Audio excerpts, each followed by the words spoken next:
All right, week 5, we got the Cowboys against the Steelers.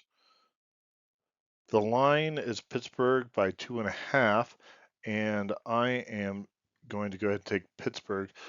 Just so you guys know, my cursor's not working all that good. I'm in a different configuration right now, so I'm just having doing it from my laptop. So a little bit less marking up here. So let me kind of walk you through what we see here. So if we look up here at the top, we've got Pittsburgh. The model lights Pittsburgh with about a 76% chance. That correlates. It's purely a correlation of about 8.5 points. And if I come over here to the raw scores, you're looking at 27, 28 points.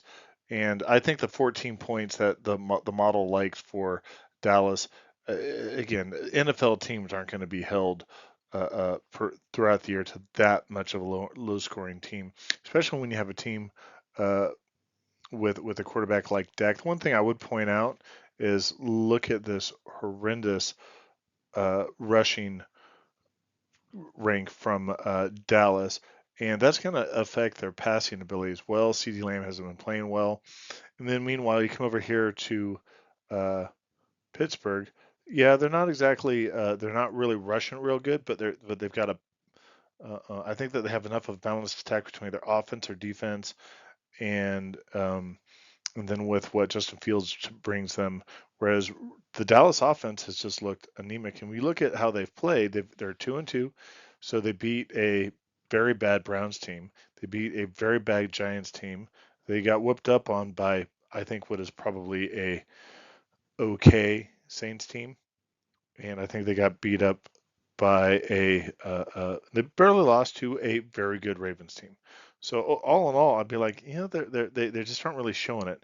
Meanwhile, Pittsburgh's been pretty consistent. They're not really beating people by a lot, but they are consistently playing well. And I think it will be interesting to see how Justin Fields progresses. So let's go ahead and take a look at some of the raw numbers. The thing that really catches my attention is this stat right here. So this is a head-to-head matchup, the Dallas offense against the Pittsburgh defense. In this case, it's saying that Dallas isn't going to be able to run the ball. They're going to be able to pass the ball more, but boy, that's a one-dimensional offense that you have there. Meanwhile, Pittsburgh is going to be able to run the ball, and then they're going to be able to control the ball, which is really how the Mike Tomlin teams win. So that really stands out and catches my attention with that one.